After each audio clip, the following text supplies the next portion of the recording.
पिलामाने आमे पूर्व क्लास गोटे नुआ चैप्टर आरंभ करथिले सप्तम श्रेणी गणित बहिर चैप्टर नंबर 7 त्रिभुजर धर्म। तो तार आमे प्रथम क्लास टी कर देथिले जो माने भी से क्लास टी करिन प्रथम जाई से क्लास टी कर दियो प्लेलिस्ट रे सेव हेतिबो। तो आजर क्लास रे आमे त्रिभुजर धर्मर एटा होची 2 नंबर क्लास। तो आजर क्लास रे आमे किछटा कांसेप्ट विषय आलोचना करिबा एवं ता सहित अभ्यास कार्य 7.2 रे जो प्रश्न गुडी अछि ताकू मध्ये आलोचना करिबा हैला। तो देख त्रिभुज संपृक्त केतेक स्वतंत्र रेखाखंड जमीती कि करे कौच त्रिभुजर मध्यमा है। तो त्रिभुजर मध्यमा विषय में आगुरी जाचे तथा मुझे आउ थे कहीदे। तो डाहाण पट चित्र को लक्ष्य कर। तो डाहाण पट चित्र को लक्ष्य कर बी सी बाहुर सम्मुखीन कोण किए ए कोण बा ए शीर्ष बिंदु है। तो मध्यमा कहले कौन ना बी सी को समान दुई भाग में विभक्त कर तार मझी बिंदु हूँ डी।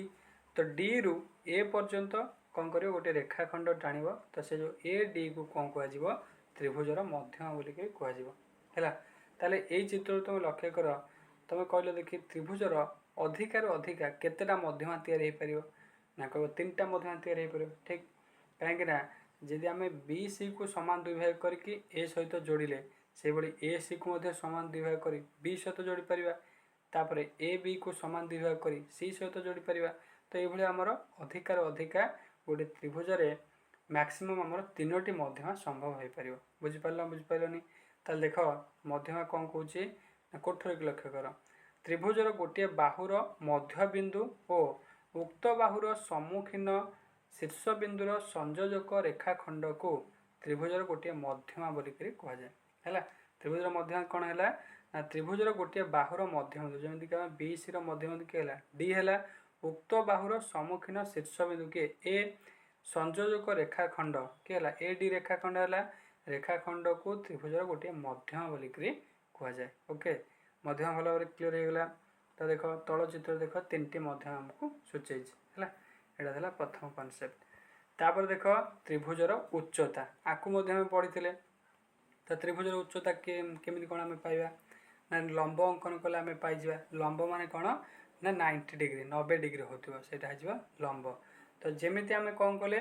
ना आमर मध्यमा तैयारी कले कौन करते मध्यम आम गोटे बाहु को दुई सामान दुई भाग में विभक्त करते तापर आम कौन करते नहीं सम्मुखीन शीर्ष बिंदु जोड़ुले सेटा को आम कौन कहला ना मध्यमा बोली कहुला। किंतु एठी तार टिके माने टिके अलग हो सेम जिनस हो सेम किंतु टिके परिवर्तन हम कौन ना ये जो आमर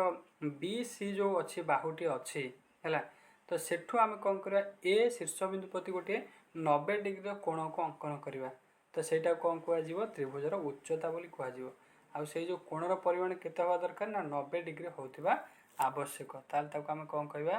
त्रिभुजर उच्चता बोलिक कहवा है। देख कौन चित्र 7.4 थिबा ए बी सी रो शीर्ष बिंदु हूँ ए बी सी त्रिभुज गोटे अच्छी तार शीर्ष बिंदु ए अच्छी ए ठारू बी सी प्रति ए डी लंब अंकन करा बी सी प्रति कौन ना ए डी लंब अंकन करा ए डी को त्रिभुज A B C row B C बाहु प्रति अंकित लंब बोलिक कहुए आ कौन कहुए लंब बोली कहुए आ लंबर परिमाण सब 90 डिग्री होता है। दैर्घ्य ए डी को त्रिभुज A B C row B C प्रति उच्चता बोलिक कहुए है। ए डी कौन कहुए त्रिभुजर उच्चता बोली कहुए। ताले कहले देखी जमी मध्यम आम गोटे त्रिभुज अधिकार अधिकार 3टा पाइले से भली उच्चता केतटा पाइबा उच्चता 3टा पाइबा। ओके तो ये आमर है उच्चता विषय में जानले है। तापर देख आउरी किसी कॉन्सेप्ट विषय जानिबा। तो जमीती कि त्रिभुजर बहिस्थ कोण और यार धर्म बहिस्थ कोण माने कौन सीधा सीधा माने ये शब्द जना पड़ी ना त्रिभुजर बाहर जो कोण थी से बहिस्थ कोण। जमीती देख डाहाण पटरे गोटे चित्र अच्छी त्रिभुज ए बी सी ये जो बी सी जो बाहुटी अच्छी ताकू लंबा हो गला लंबा हो डी पर्यंत अंकन करागला। तो सेठी आम गोटे कोण सृष्टि है ए सी डी कोण। तो से जो ए सी डी कोण कौन कहुए त्रिभुजर बहिस्थ कोण बोलिक कहुए। ओके तो देख डाहाण पटे कौन लिखाई जो कोठरी लक्ष्य कर कौच सी डी को आम बी सी वर्धितांश कही है कौन कही बी सी वर्धितांश जेहेतु बढ़ी आगू तेणुक वर्धितांश कहुपर बी सी वर्धितांश सी डी BC वर्धितांश के होला CD अधिका जेति बढ़ी CD सह AC को हैला बहिस्थ को AC बाहु बहिस्थ ACD कोण उत्पन्न करे बोली मध्य कुआ जाए हैला AC कोण जोटा कोण उत्पन्न करछि तेणुकर आ कोन कहजिबो बहिस्थ कोण जदि एटा त्रिभुज बाहर रहला एटा ला बहिस्थ कोण ताले त्रिभुज भितर हमर केतेटा कोण सृष्टि होछि तीनटा कोण सृष्टि होछि ताले से तीनटा कोण कोन कहजिबो अंतस्थ कोण बोली कहजिबो ओके एति जानि पाइलनी तो देखो आमे एटे पढी देबाठी कोन लिखाइ जे कहूँ त्रिभुजर तीनोटी कोण थाए एटा तुम जानिच भल भाव त्रिभुजर प्रत्येक कोण को त्रिभुजर अंतस्थ कोण बोली कहुए जेहेतु एटा त्रिभुज भितर अच्छी कौन कह ना अंतस्थ कोण बोलिक कहला चित्र 7.6 रे त्रिभुज ABC को देख ABC को देख त्रिभुज ABC को देख BD रश्मि अंकन कर जेपरी BD से कह BD रश्मि गोटे अंकन कर जो बाहर को पड़ जाए D पर्यंत BD रश्मि अंकन कर जेपरी BC बाहु BD रो एक अंश होइथिबो BD रो गोटे अंश होइथिबो आवश्यक हैला एबे कहलो देखि CD गोटे वर्धितांश आउ CA जा AC से गोटे त्रिभुजर बाहु यदि आकु आमे कोन करिया संयोग कर देबा तला हमर कोण सृष्टि हो कि ACD कोण सृष्टि हो तो से जो ACD कोण को त्रिभुज ABC कोण रो गोटे बहिस्थ कोण बोली कहआ जिवो ओके ता कोन कहआ जिवो त्रिभुजर गोटे बहिस्थ कोण बोली करी कहआ जिवो हैला तो देखो आमे इखना किछटा चित्र देखि बुझिबा देखो एटी सब जांको ABC त्रिभुज अछि हैला ताले ABC त्रिभुजर गोटे गोटे कोण होछि बहिस्थ कोण सब तयार हेछि देखो 1 2 3 4 5 6 हैला ताले गोटे त्रिभुजर तुम जानलो जे सबुट अधिकार अधिका केतेटा बहिस्थ कोण संभव होई परिबो गोटे त्रिभुजर 6 टी बहिस्थ कोण संभव होई परिबो माने प्रत्येक शीर्ष बिंदु रे 2 टी लेखा बहिस्थ कोण संभव होई परिबो जे हमर 3टा शीर्ष बिंदु अछि यदि प्रत्येक शीर्ष बिंदु रे 2 टी लेखा हला 3टा शीर्ष बिंदु रे 6 टी शीर्ष बिंदु जो बहिस्थ कोण सृष्टि हे जिवो ओके तो ये 6 टी बहिस्थ कोण सृष्टि करके हमको देखै छी हैला तापर देखो कहूँ त्रिभुज ABC रो प्रत्येक शीर्ष बिंदु ठारे 2 टी लेखा बहिस्थ कोण संभव आम जानले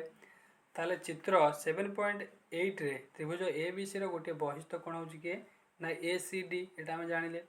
त्रिभुज ABC रो तीनोटी अंतस्थ कोण मध्यरु ACB हैला तापर कहूँ बहिस्थ ACD रो सन्निहित कोण अटे सन्निहित पाखा पाखी ACB आउ ACD ये सन्निहित कोण तो ये जो दुईटा कोण परिमाण केते हो कहले देखि ये दुईटा कोण परिमाण मिसी 180 डिग्री हो काना जदि बाहरटा गोटे कोन हो जाउची बहिस्थ कोण होची तार कोणर परिमाण जेतिक हो एटा गोटे सरल रेखा ऊपर अछि ताले ये आर कोन हो जिवो 180 फेट देली एटा मध्ये तमरो कोण पाइ जिवो हैला तापर आउडा जिंस एठी नुवा जिंस लक्ष्य कर से कहूची ये जो ACD कोणर परिमाण जेतिक हो ये जो A कोण एवं B कोणर परिमाण मिसी मध्ये सेतिक हो ताल ताको कोन कहआ जिवो से कहूँ अन्य दुई अंतस्थ BAC माने A कोण आउ ABC माने ABCB कोण को बहिस्थ कोण ACD रो अंतस्थ दूरवर्ती कोण बोली कह जाए हैला कौन कह जाए अंतस्थ दूरवर्ती कोण कह जाए सीटा जेहेतु हमर पाखरे अछि सी कोण को लागि अछि तनकर बाकी रहला AB ता कौन कह जाए अंतस्थ दूरवर्ती कोण बोली कह जाए हैला तापर आउडा जिंस हम तुमको कहि देली जे तुम बहिस्थ कोणर परिमाण अंतस्थ दूरवर्ती कोणर समष्टि दुईटी अंतस्थ दुईटी कोणर परिमाण सहित सामान हम देख ये लिखाई एक त्रिभुजर गोटे बहिस्थ कोणर परिमाण है बहिस्थ कोणर परिमाण यार अंतस्थ दूरवर्ती कोणद्वयर परिमाणर समष्टि सह सामान है तो यहाँ को आम कौन गोटे एग्जांपल लेकिन भल भाव बुझा जमी देख उदाहरण नंबर 1 पार्श्वस्थ चित्र रे त्रिभुज ABC रो गोटे बहिस्थ कोण ABD अंकन करा जायछि हैला गोटे बहिस्थ कोण होछि ABD तो देख सी आमको ABD माने बहिस्थ कोणर परिमाण कहछि 100 डिग्री तो जदि आम देखिबा से जो ए लाइन टाको लक्ष्य करबा हो जे एक त्रिभुजर गोटे बहिस्थ कोणर परिमाण यार अंतस्थ दूरवर्ती कोणर परिमाण समष्टि सह समान ताले जदि हमर ये बहिस्थ कोण परिमाण जदि 100 डिग्री है ताले ए कोण और सी कोण दुईटा परिमाण मिसी 100 डिग्री हवा आवश्यक ना ना ताले जदि हमको सी कोण दे देछि 35 डिग्री ताले ए कोण केते हे जिवो 65 डिग्री बहुत सहज किबा तुम एमिति मध्ये बाहर करि परिबो जदि तुम ए बी डी कोण दे देछि केते 100 डिग्री ताले ए बी सी कोण केते हबो जेहेतु एटा सन्निहित कोण पाखापाखि दुईटा कोण परिमाण मिसे 180 डिग्री तो यहाँ यदि 100 डिग्री हम एटा केते हम 80 डिग्री हो ताले बी कोण मिलला 80 एटा मिलला 35 80 35 केते ना 8 3 11 हेले 115 डिग्री होगा है 115 डिग्री हेले 115 रु 180 रु 115 को वियोग कर दियो बाकी केते रहबो 65 डिग्री है एला 6 को 7 8 165 डिग्री आराम एमती तुम पाइपर देख समाधान केमी होती ना त्रिभुज ए बी डी गोटे बहिस्थ कोण ए बी डी गोटे बहिस्थ कोण तार परिमाण हूँ के 100 डिग्री तुम जाच तेणु आम आगुरी जो पढ़ी थे सी जो धाड़ी अनुसार उक्ति अनुसार त्रिभुज A B D is equal to A कोण युक्त सी कोण ये जाचे यदि आमर ए बी डी कोण परिमाण 100 डिग्री है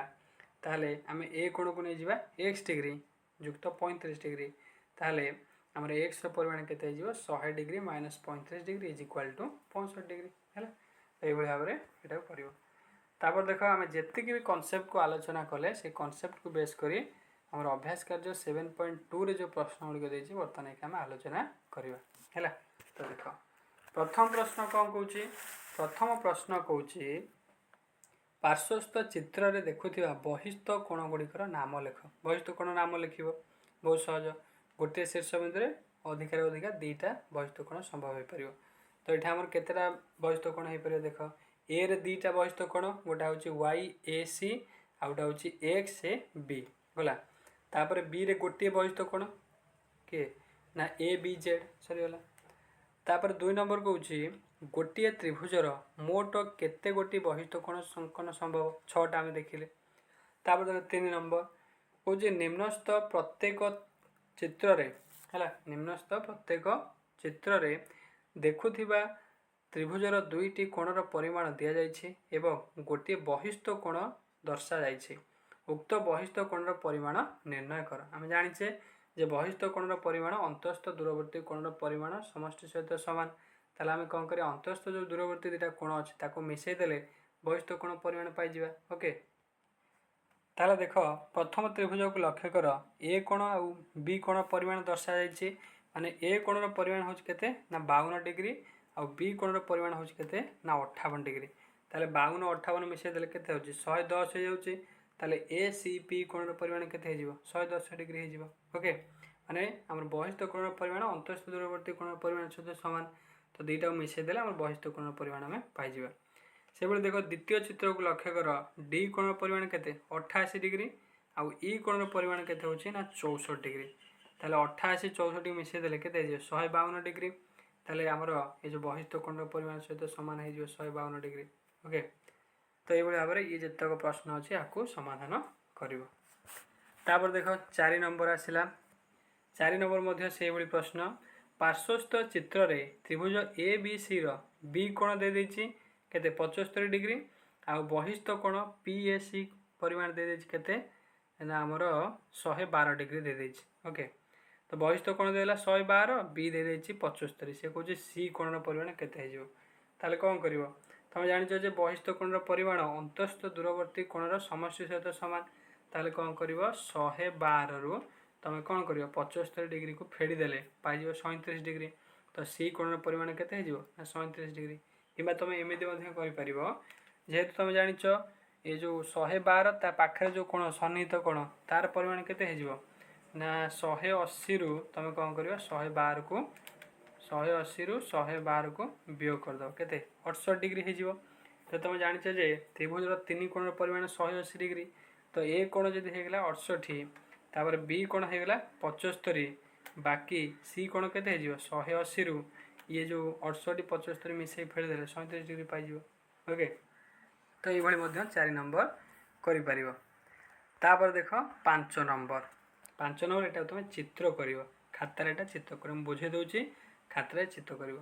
जमी देख ऊपर जमी त्रिभुजटी है से भाई त्रिभुज को लक्ष्य कर बुझीपर है तो देख मुझे कहूँ देख कहूँ त्रिभुज ए बी सी अंकन कर बी रो परिमाण सी रो परिमाण रो 2 गुण ताले सी को नहीं जो एक्स डिग्री ताले बी है जो केते 2x डिग्री माने 2 गुण है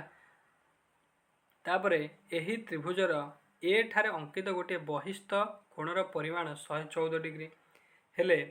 त्रिभुजटर प्रत्येक कोणर परिमाण निर्णय कर है। बहिस्थ कोण देछि माने आमर ए शीर्ष बिंदु बहिस्थ कोण सृष्टि माने बी सी हो अंतस्थ दूरवर्ती कोण ताले कौन कर x plus 2x is equal to 114 degree ताले 3x हो केते 2x आउ x केते हो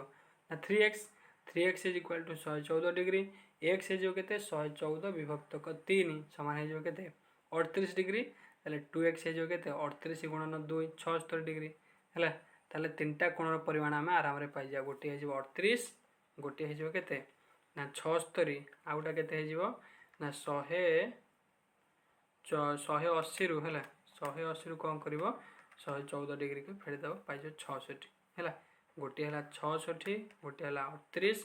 आ गोटे है के 76 है। तीनटा कोण परिमाण आराम रे पाई। तापर देख last 6 number question 6 number question कौन पार्श्वस्थ त्रिभुज ए बी सी रे ए सी सामान हम क्या सहित ना बी सी सहित है। यदि सी कौन ए सी बी सी सहित सामान हो बाहु बहिस्थ ए सी पी परिमाण 160 डिग्री हेले त्रिभुज ए बी आउ ए परिमाण केते से 160 डिग्री हम अंतस्थ दूरवर्ती कोण बहिस्थ कोण सहित सामान है। तो यहाँ थी आमर अभ्यास कार्य 7.2 प्रश्न गुड़ी आम भल भाव आलोचना कले ता सहित आम जी भी कनसेप्ट आवश्यक ताकू आलोचना कले। तो निश्चित आशा करुँच जहाँ भी आज क्लास रे बुझेली भल भाव बुझीपार यदि कौन से कनसेप्ट रे कौन से क्वेश्चन किसी डाउट रहा मत कमेंट करी जनइब है। तो आज क्लास को एंड करवा। धन्यवाद। जय जगन्नाथ।